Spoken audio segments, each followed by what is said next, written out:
मैं रितेश गिरी आप सभी लोग का स्वागत करता हूं। अलजेब्रा का एक छोटा सा कॉन्सेप्ट है जो आज की क्लास में हम लोग डिस्कस करेंगे। कॉन्सेप्ट का नाम है दोस्तों variable equation concept. Variable equation concept, इस कॉन्सेप्ट के माध्यम से हम लोग सीखेंगे कि जो हम लोग वैल्यू पुट करते हैं वो वैल्यू हम लोग क्यों पुट करते हैं और कैसे कैसे वैल्यू हम लोग पुट कर सकते हैं, ये हम लोग सीखेंगे। बहुत इंपॉर्टेंट कॉन्सेप्ट है आपके अलजेब्रा पार्ट ऑफ व्यू के लिए, बहुत ज़्यादा इंपॉर्टेंट है दोस्तों। तो समझते हैं पहले, जब सबसे पहले अलजेब्रा हमारे सामने आया था एकेडमिक में, जब अलजेब्रा हमारे सामने आया था 6th 7th क्लास में, 5th 6th क्लास में, तो अलजेब्रा कुछ इस तरह से आता था दोस्तों, x+4 = 10। कुछ इस टाइप के इक्वेशन मिलते थे और हमें सॉल्व करने होते थे। तो हम लोग यहाँ से दोस्तों सॉल्व करते थे x = 10 - 4। तो x की वैल्यू कितना लेते थे हम लोग, 6। फिर थोड़ा सा हम लोग और ऊपर गए तो कुछ ऐसे इक्वेशन आने लगा, x+4 = 5, x - y = 1। फिर हमें एक्स वाई की वैल्यू निकालनी हो। फिर थोड़ा सा और हम हायर क्लासेस में गए तो हमारे सामने कुछ ऐसे इक्वेशन आने लगे, 3x + 4y + 5z = 11, 3x - 4y + 6z, ये z है दोस्तों, =12, x + y - z = 15। कुछ इस तरीके से इक्वेशन हमारे सामने आने लगे। तो देखिए हमें क्या, तो हम सॉल्व कर पाते थे। क्यों दोस्तों? तो यहाँ इक्वेशन एक था, वेरिएबल एक था, यहाँ इक्वेशन दो था, वेरिएबल दो था, यहाँ इक्वेशन तीन था, वेरिएबल तीन था। हम इस चीज़ को क्या कर पाते थे, सॉल्व कर पाते थे। तो यही हमारा वेरिएबल इक्वेशन कॉन्सेप्ट कहता है कि जितने वेरिएबल हो उतने नंबर ऑफ इक्वेशन होने चाहिए, तभी हम सॉल्व कर पाएंगे। अगर उतने नहीं है तो हमें क्या करना पड़ेगा, इक्वेशन को रिड्यूस करना पड़ेगा दोस्तों। क्या करना पड़ेगा? इक्वेशन को रिड्यूस करना पड़ेगा, वेरिएबल को इक्वेशन के बराबर करना पड़ेगा। इक्वेशन को रिड्यूस कैसे कर सकते हैं? तो इक्वेशन को रिड्यूस जो हम करेंगे ना, वो वैल्यू को पुट करके। इक्वेशन को रिड्यूस कैसे करेंगे दोस्तों? तो वैल्यू को पुट करके रिड्यूस करेंगे। तो फॉर एग्जांपल इसी क्वेश्चन को हम लोग लेते हैं, x + y = 5। इसको रिड्यूस करना हो तो हम लोग कैसे रिड्यूस करते हैं? तो x की वैल्यू 0 कर देंगे तो y कितना हो जाएगा, 5। x का वैल्यू 1 कर देंगे तो y कितना हो जाएगा, 4। x 2 कर देंगे तो y कितना हो जाएगा, 3। x का वैल्यू -1 कर देंगे तो y कितना हो जाएगा, 6। x का वैल्यू -2 कर देंगे तो y का वैल्यू -2 कर देंगे तो x कितना हो जाएगा, 7। तो दुनिया का इनफाइनाइट नंबर है, आप कैसे भी रिड्यूस कर सकते हैं इसको, कोई सच प्रॉब्लम इसको नहीं है। तो यही वेरिएबल इक्वेशन कॉन्सेप्ट कहता है हमारे पास कि वेरिएबल इक्वेशन के बराबर होनी चाहिए। अगर वेरिएबल इक्वेशन में कहीं भी कमी है, आपके पास अगर इक्वेशन कम है और वेरिएबल ज़्यादा है, तो आप स्वतंत्र हैं, आप वैल्यू को पुट कर सकते हैं। और दोस्तों पुट जो करते हैं वो कौन सी वैल्यू लेते हैं हम लोग? लेने को तो इनफाइनाइट नंबर है हमारे पास, दुनिया का कोई भी ले सकते हैं, लेकिन कंडीशन ये होती है सबसे पहले हम लोग लेते हैं जीरो को। जीरो को क्यों लेते हैं दोस्तों? क्योंकि जीरो का कैलकुलेशन हमारे लिए बहुत ही आसान हो जाता है। जीरो से कैलकुलेशन हमारे लिए बहुत ही आसान हो जाता है, मल्टीप्लाई करना ही नहीं पड़ता और एडिशन सब्ट्रैक्शन भी नहीं करना पड़ता हमें जीरो से। और जीरो अगर नहीं पुट कर पाए, फॉर एग्जांपल समथिंग 1/0 बन जाए, कोई नंबर बाई जीरो बन जाए, इनफाइनाइट केस बन जाता है। तो जीरो अगर हम नहीं पुट कर पाते हैं तो दोस्तों जीरो नहीं पुट कर सकते। इसके बाद दुनिया का आसान नंबर जो है हमारे पास 1 है। दुनिया का आसान नंबर इसके बाद कौन सा है, 1। हम लोग क्या पुट कर देते हैं, 1। इसके बाद दुनिया का इनफाइनाइट नंबर आपके पास, अगर आप जीरो भी नहीं पुट कर पा रहे हैं, 1 भी नहीं पुट कर पा रहे हैं, तो 2 कर दीजिए, -1 कर दीजिए, 3 कर दीजिए, 4 कर दीजिए, -2 कर दीजिए। दुनिया का इनफाइनाइट नंबर आपके पास है, आप कोई भी वैल्यू पुट कर सकते हैं। इतनी सी बात समझ आ गई सबको? मैंने क्या बताया, एक बार मैं रिकॉल करा देता हूँ कि वेरिएबल जो है इक्वेशन के बराबर होने चाहिए। अगर कहीं भी जो आपका वेरिएबल है वो ज़्यादा है इक्वेशन से, तो हमें वेरिएबल को रिड्यूस करना पड़ेगा with the help of putting. Clear है? चलिए, कुछ मेंस के क्वेश्चन हम लोग लेते हैं, इसी कॉन्सेप्ट के आधारित पे हम लोग समझते हैं। तो यहाँ पे क्वेश्चन नंबर 1 में देखिए दोस्तों, वेरिएबल कितना है? तो वेरिएबल 3 है, X Y and Z. Variable 3 हो गया, इक्वेशन एक ही दिया हुआ है, तो हमें वैल्यू को क्या करना पड़ेगा, रिड्यूस करना पड़ेगा, वैल्यू को पुट करना पड़ेगा। वैल्यू को क्या करना पड़ेगा, पुट करना पड़ेगा, किसी वेरिएबल की वैल्यू को पुट करना पड़ेगा। तो देखिए हम क्या करते हैं, तो सबसे आसान नंबर था जीरो, तो हम लोग जेड की वैल्यू को जीरो कर देते हैं, कोई दिक्कत नहीं होना चाहिए। तो यहाँ से एक्स प्लस वाई बराबर कितना हो गया दोस्तों, जीरो। और यहाँ से जेड हमने जीरो किया तो ये खत्म हो गया था, तो बचा कितना था, 3y² प्लस का x² अपॉन का दोस्तों कितना हो गया था, 2y²।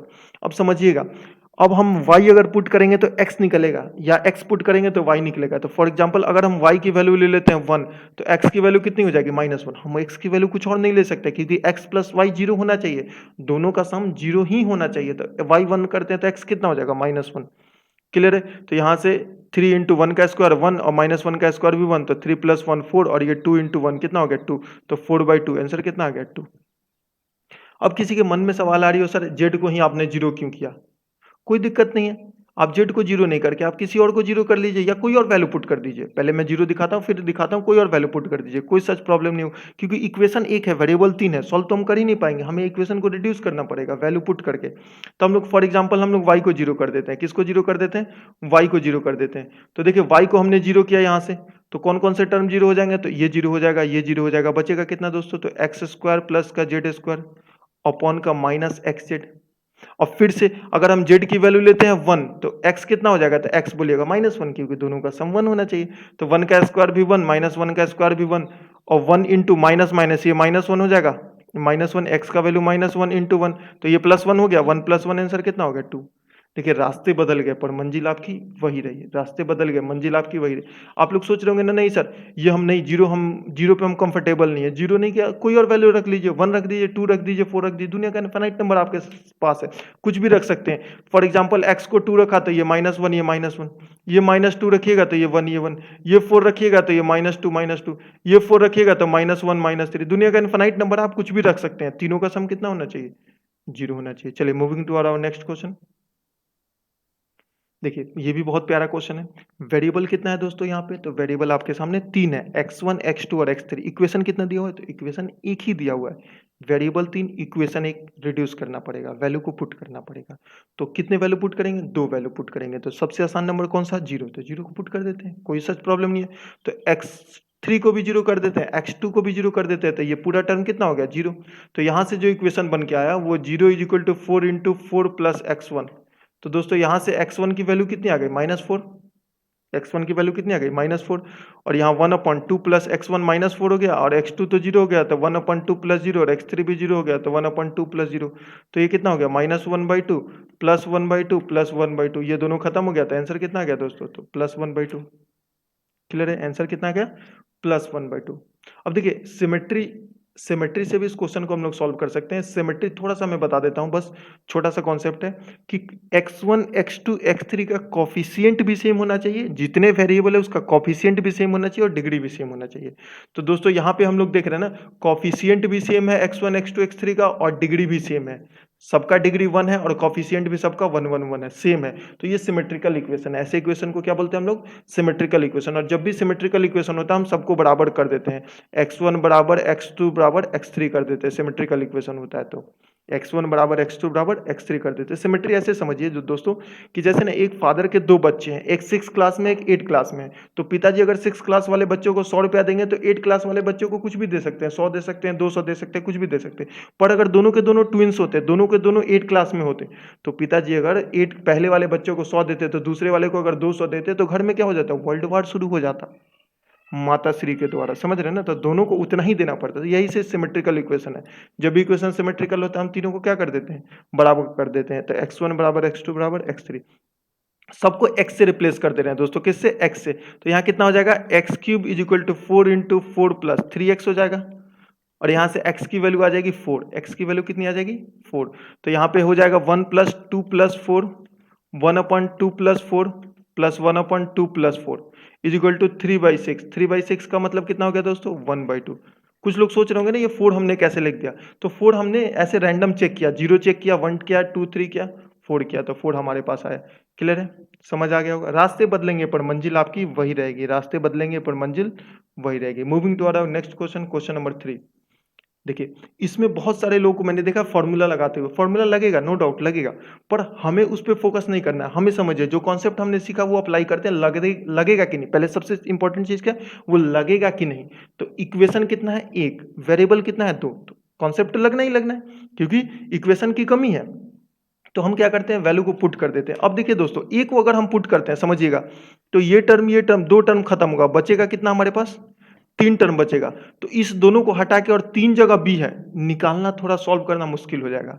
अगर ए का वैल्यू पुट करते हैं तो बी निकालना हमारे लिए डिफिकल्ट हो जाएगा। इस बात से सब लोग सहमत होंगे। तो अगर लेकिन हम बी को करते हैं पुट, तो ए निकालना थोड़ा सा आसान होगा, क्योंकि 2 ही जगह ए है। तो बी को कर देते हैं। अब देखिए बी को 0 नहीं कर सकते दोस्तों, बी की वैल्यू हम लोग क्या कर सकते हैं? 0 नहीं कर सकते, क्योंकि यहाँ क्या बन जाएगा? समथिंग बाई 0 बन जाएगा, जो कि सही नहीं है, इन्फिनाइट बन जाएगा। तो बी का वैल्यू 0 नहीं कर सकते, तो बी का वैल्यू कितना कर देते हैं? 1। तो यहाँ पे कितना हो जाएगा? a⁴ + 1 = a²। अब देखिए 4 - 1, 4 यहाँ पे ब्रैकेट में कितना हो जाएगा? 4 - 1, और ये -1, 4 - 1 - 1 2 हो जाएगा। तो ये 2, ये आपका इक्वेशन बचा।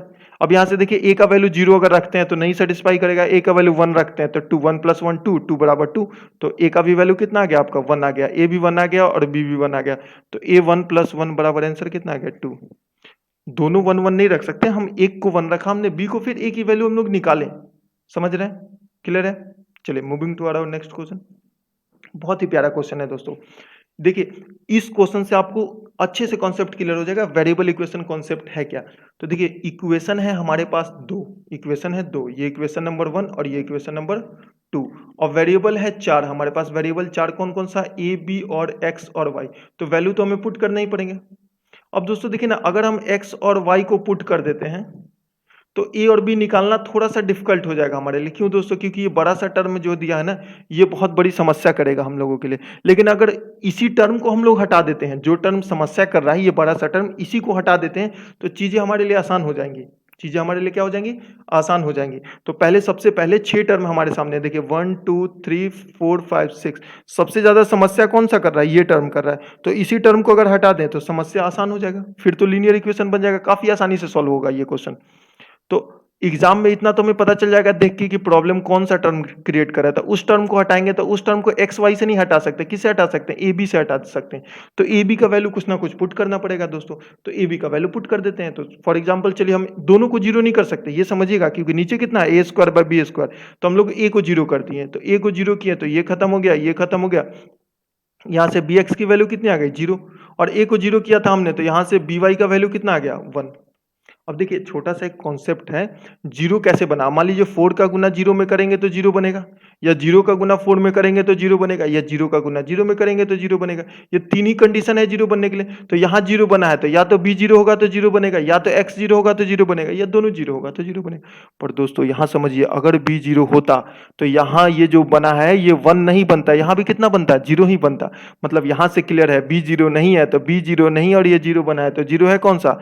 x जीरो है। तो यहां से हमें पता चल गया x की वैल्यू दोस्तों कितनी आ गई? तो x की वैल्यू आप लोगों को पता चला, x की वैल्यू कितनी आ गई?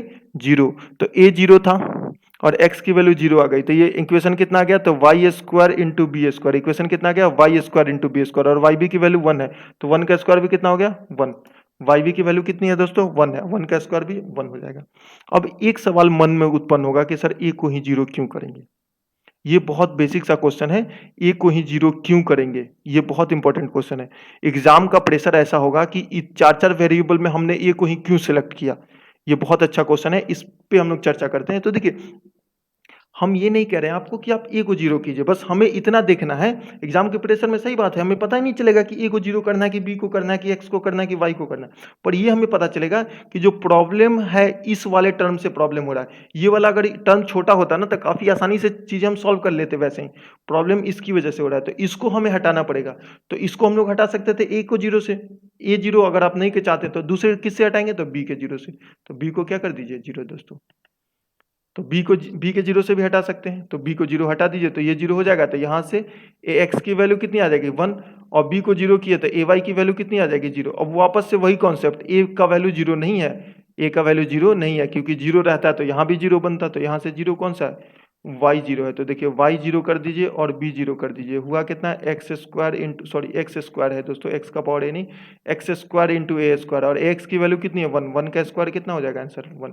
देखिए रास्ते बदलेंगे पर आपकी मंजिल वही रहेगी, रास्ते बदल रहे हैं पर मंजिल आपकी वही रह रही है। समझ आ गया? उम्मीद करते हैं समझ आ गया होगा। कुछ भी कर सकते हैं, कोई सच प्रॉब्लम नहीं है। क्लियर है? Moving to our next question, अगले क्वेश्चन की ओर हम लोग चलते हैं। Question number 5। देखिए इसमें इक्वेशन देखिए कितना है, तो इक्वेशन 1 2 3 4, 4 इक्वेशन। वेरिएबल कितना दोस्तों? तो X Y Z P Q R, variable 6 है। 4 इक्वेशन, वेरिएबल 6, वैल्यू पुट करना पड़ेगा 2। अब देखिए पी क्यू आर, किसी का वैल्यू पुट करके हम एक्स वाई जेड नहीं निकाल सकते, बहुत डिफिकल्ट हो जाएगा हमारे लिए निकालना हमारे लिए क्या हो जाएगा? बहुत ज्यादा डिफिकल्ट हो जाएगा।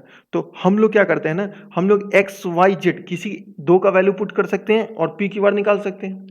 दो ही क्यों पुट करेंगे? 3 नहीं पुट कर सकते। इसके पीछे भी ये बात समझिए क्यों।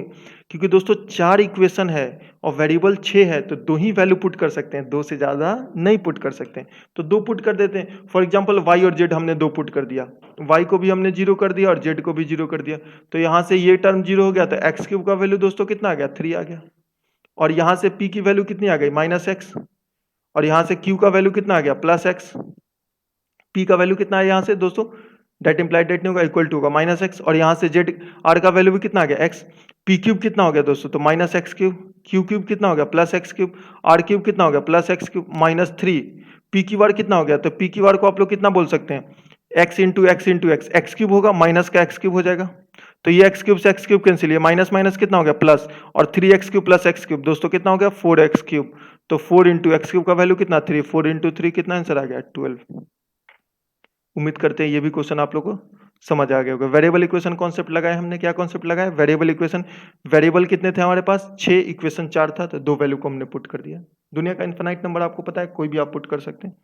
चलिए ये भी बहुत ही प्यारा क्वेश्चन है, इसमें भी कुछ लोग स्क्वायर करते हैं, ये करते हैं, नहीं कुछ नहीं करना, हमें समझिए वेरिएबल इक्वेशन लगेगा, इक्वेशन कितना है तो इक्वेशन एक ही दिया है, वेरिएबल कितना है 2, तो पुट कर दीजिए, किसको पुट करते हैं तो बी को कर दीजिए, ए को कर दीजिए, किसी को कर दीजिए, चलिए बी को कर देते हैं, तो बी को कितना कर देते हैं 0, तो बी को हमने 0 कर दिया, तो ये भी 0, ये भी 0, ये 0, ये 0, रूट अंडर ए से निकला ए, रूट अंडर ए स्क्वायर से निकला ए, तो ए की वैल्यू कितनी आ गई दोस्तों, तो 1/2, बी 0 किया था हमने, तो 1 माइनस 1/2 का स्क्वायर कितना हो गया 1/4 इंटू 1, तो 1 माइनस 1/4 कितना हो गया 3/4, इज द राइट आंसर। ए को हमने क्या कर दिया 0। आप सोचेंगे नहीं ए को हम क्यों 0 करें, तो कोई दिक्कत नहीं है, ए को 0 मत कीजिए, आप बी को कर दीजिए, आप क्या कीजिए बी को 0 कर दीजिए, कोई सच प्रॉब्लम नहीं है, तो बी को 0 कीजिए, बात वही पड़ेगा, बी को 0 कीजिए या ए को 0 कीजिए, कोई इफेक्ट नहीं है, देखिए सेम है, कोई दिक्कत नहीं है, क्लियर है। ए को भी 0 कर सकते हैं, बी को भी 0 कर सकते हैं। अब तीसरी बात यहां से आती है दोस्तों, अगर 1 की बात आती है, ए को 1 या बी को 1 की बात आती है, तो देखिए 1 कीजिएगा ना तो थोड़ा सा सॉल्व करना डिफिकल्ट होगा, थोड़ा सा सॉल्व करना क्या होगा हमारे लिए डिफिकल्ट हो जाएगा, क्लियर है। ए या बी में से किसी का वैल्यू डिफरेंट कीजिएगा 0 के अलावा, तो इक्वेशन सॉल्व करना, क्योंकि ये रूट वाला टर्म हटेगा नहीं, ये रूट वाला टर्म हमारे लिए हटेगा नहीं, तो हमारे लिए क्या करेगा प्रॉब्लम क्रिएट करेगा। बाकी 0 से काफी आसानी से सॉल्व हो गया। अगर 0 नहीं कर पाते, सपोज दैट नीचे में कुछ ऐसे रहता, तो हम फिर करते ए या बी, कुछ इस टाइप का रहता, ए या डिवाइडेड बाई कुछ बी रहता, तो हम 0 नहीं कर सकते थे, फिर हम कुछ सोचते क्या कर सकते हैं, क्लियर है। चलिए moving to our next question, कर लीजिएगा इसको, क्वेश्चन नंबर 7। अब देखिए यहां भी वेरिएबल इक्वेशन लगेगा, यहां भी क्या लगेगा आपका वेरिएबल इक्वेशन लगेगा, क्योंकि दोस्तों इक्वेशन जो गिवन है हमारे पास, इक्वेशन 2 गिवन है, वेरिएबल 3 है, तो एक वैल्यू को क्या करना पड़ेगा हटाना पड़ेगा, रिड्यूस करना पड़ेगा, तो हम सी को हटा देते हैं। किसी को हटा देना है, सी को हटा दीजिए, सी को किससे हटाते हैं, चलिए 0 कर दिया हमने सी को, तो ये 0 ये 0, तो यहाँ से a प्लस बी 10 आ गया, क्यूब कर देते हैं, क्यूब दोस्तों क्यूब ही क्यों करते हैं, क्योंकि क्यूब निकालना है, a क्यूब बी क्यूब, तो यहाँ से कितना हो जाएगा a क्यूब प्लस का बी क्यूब प्लस का 3ab, और कितना हो जाएगा दोस्तों a प्लस बी बराबर 10 का क्यूब कितना हो जाएगा 1000, क्लियर है। अब देखिए यहाँ से ab का वैल्यू कितना आ गया 32, तो ab का वैल्यू आप लोग बोलिए 32, और a प्लस बी का वैल्यू कितना आ गया 10, तो यहाँ से a cube plus B cube ये कितना हो गया 960 हो गया, तो 1000 माइनस का 960 बराबर कितना हो जाएगा 40, और c 0 किए थे तो ये भी हट गया था, ये भी हट गया था, यही निकालना था क्या, तो यही a cube plus B cube निकालना था, और a cube plus B cube कितना आ गया 40 आ गया। उम्मीद करते हैं ये क्वेश्चन समझ आ गया होगा आप लोगों को। चलिए moving to our next question, अगले क्वेश्चन की ओर हम लोग चलते हैं। देखिए ये क्वेश्चन आपका सिमेट्री से भी बनेगा, कोई दिक्कत नहीं है, पर अभी हम लोग वेरिएबल इक्वेशन कॉन्सेप्ट सीख रहे हैं, तो हम लोग वेरिएबल इक्वेशन कॉन्सेप्ट के माध्यम से इस क्वेश्चन को सॉल्व करने का प्रयास करते हैं। तो देखिए इक्वेशन तो गिवन ही नहीं है, एक्सप्रेशन गिवन है, उसी का वैल्यू पूछ रहा है, एक्सप्रेशन गिवन है, उसी का वैल्यू पूछ रहा है, तो हम स्वतंत्र है, हम कोई भी वैल्यू पुट कर सकते हैं, पर एक कंडीशन इसमें मैं बताना चाह रहा हूँ कि सेम वैल्यू नहीं पुट कर सकते दोस्तों। a बराबर मान लीजिए अगर हमने 2 रखा तो b बराबर 2 रखा, और c बराबर 2, ये वैल्यू नहीं रख सकते, कोई भी a बराबर b बराबर c बराबर कोई भी सेम वैल्यू नहीं रख सकते, क्यों, ये भी 0 हो जाएगा, ये भी देखिए 0 हो जाएगा, यहाँ भी है, यहाँ भी 0 बनेगा, देखिए दोस्तों यहाँ भी 0 बनेगा, तो चारों इक्वेशन 0 बन जाएगा, चारों इक्वेशन क्या बनेगा 0 बनेगा। फिर आप डिफाइन नहीं कर पाइएगा कौन सा वाला ऑप्शन सही है, कौन सा वाला 0 सही है, तो जब भी इस तरह का फॉर्मेट बनता है आप सेम वैल्यू नहीं रख सकते हैं, आप क्या कर सकते हैं सेम वैल्यू को नहीं रख सकते हैं, तो डिफरेंट वैल्यू रख सकते हैं। तो चलिए सबसे पहले हम एक से स्टार्ट करते हैं, सी को ही 0 कर देते हैं, फॉर एग्जांपल तो सी को हमने 0 किया, तो ये पूरा टर्म 0, ये पूरा टर्म 0, बचा कितना A B into A minus B. पहली बात इसमें ए माइनस बी है नहीं, हटा दीजिए, बाकी सब में ए माइनस बी है, ए माइनस बी भी माइनस एक ही चीज है, माइनस से गुना कीजिएगा तो वही। अब सी को 0 कीजिए तो ये वैल्यू कितना आ गया, तो माइनस ए बी, ये तो चेक ही नहीं करना था, सॉरी, यहाँ पे देखिए माइनस का A B into A minus B होगा, नहीं होगा दोस्तों। यहाँ भी देखिए माइनस का A B into A minus B होगा दोस्तों, तो नहीं होगा। ये देखिए माइनस का A B into B minus A है, अब इस माइनस को अंदर ले जाइएगा तो बी माइनस ए कितना हो जाएगा ए माइनस बी में, तो option number C is the right answer. Option number कितना आंसर हो गया? सी। उम्मीद करते हैं ये क्वेश्चन आप लोगों को समझ आ गया होगा। अब देखिए ये वेरिएबल इक्वेशन कॉन्सेप्ट के माध्यम से हमने 8 क्वेश्चन लिए थे। 2 क्वेश्चन हम वैसा लेते हैं जिसमें वेरिएबल इक्वेशन जितने वेरिएबल होंगे, एक क्वेश्चन अभी हम वो लेंगे जो माध्यम से मैं समझाना चाहता हूँ। प्रोडक्ट कॉन्सेप्ट है, उसको बोलते हैं हम लोग प्रोडक्ट कॉन्सेप्ट। वेरिएबल इक्वेशन के जब बराबर हो तो हम लोग क्या कॉन्सेप्ट लगाते हैं? Product concept. अब देखिए दोस्तों 3 इक्वेशन और 3 वेरिएबल, 3 इक्वेशन और 3 वेरिएबल, तो हम लोग कुछ भी नहीं पुट कर सकते इसमें, हम लोग कोई भी वैल्यू इसमें पुट नहीं कर सकते। तो हम लोग को क्या लगाना पड़ेगा? हम लोग को प्रोडक्ट कॉन्सेप्ट लगाना पड़ेगा। प्रोडक्ट कॉन्सेप्ट क्या कहता है कि जहां प्रोडक्ट है उसको फैक्टर कर दीजिए, जहां प्रोडक्ट है उसको फैक्टर कर दीजिए। दोस्तों तो 10 को फैक्टर करेंगे, अब 3 फैक्टर में तोड़ना पड़ेगा। क्यों? क्योंकि एक्स वाई जेड 3 है, तो 1 इंटू 2 इंटू 5 और ये माइनस है। अब देखिए एक ही माइनस है तो किसी एक को माइनस देंगे या किसी तीनों को माइनस देना पड़ेगा। तो किसी एक को माइनस देते हैं तो 5 प्लस 2 7 माइनस 1 6 हो गया। तो हमको पता चल गया ये वैल्यू कितनी आ गई? 5, ये 2 और ये -1। 5 प्लस 2 7 माइनस 1 6 सेटिस्फाई कर गया। 5 का स्क्वायर 25, 2 का स्क्वायर 4 29 प्लस 1 30, ये भी सेटिस्फाई कर गया। तो 5 का क्यूब कितना हो गया? 125, 2 का क्यूब कितना हो गया? 8 और -1 का क्यूब -1, तो 125 प्लस 7 कितना हो गया? 132। 132 इज द राइट आंसर। चलिए उम्मीद करते हैं ये क्वेश्चन आपको समझ आ गया होगा। अब एक थोड़ा सा पुराना क्वेश्चन लेते हैं सीजीएल का, लेकिन बहुत ही प्यारा क्वेश्चन है। विद इन सेकंड क्वेश्चन बनेगा, बहुत ज़्यादा डिफिकल्ट नहीं है, कुछ भी लगाने की जरूरत नहीं। सी स्क्वायर माइनस डी स्क्वायर का फॉर्मूला है, कुछ नहीं। वेरिएबल इक्वेशन कॉन्सेप्ट लगाते हैं, सिंपल कॉन्सेप्ट लगाते हैं, वेरिएबल इक्वेशन कॉन्सेप्ट। अब देखिए दोस्तों समझिए इस बात को, इक्वेशन 3 है, वेरिएबल 4 है, A B C D, 4 variable equation 3।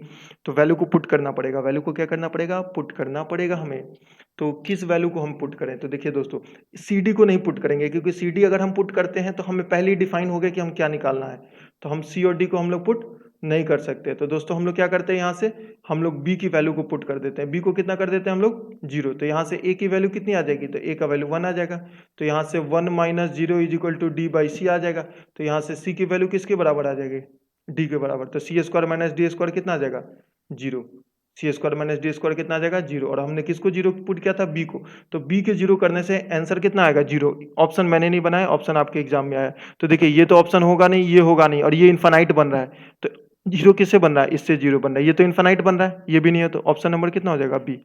अब थोड़ा सा ये प्रश्न आता है कि हम लोग a को 0 क्यों नहीं किए? तो a को 0 करेंगे ना दोस्तों, तो ये इक्वेशन इनफाइनाइट बन जाएगा। जब a को 0 करेंगे यहाँ पे, तो यहाँ से कितना हो जाएगा? यहाँ पे माइनस सी बराबर डी हो जाएगा। माइनस सी बराबर डी कीजिएगा तो 0 बराबर 1 हो जाएगा यहाँ पे। तो a को 0 हम लोग नहीं कर सकते दोस्तों। क्लियर है? इतनी सी बात, इनफाइनाइट बन जाएगा। तो a को 0 हम लोग करेंगे तो क्या बन जाएगा? इनफाइनाइट बन जाएगा। उम्मीद करते हैं ये आप लोग को समझ आया होगा। चलिए थैंक यू।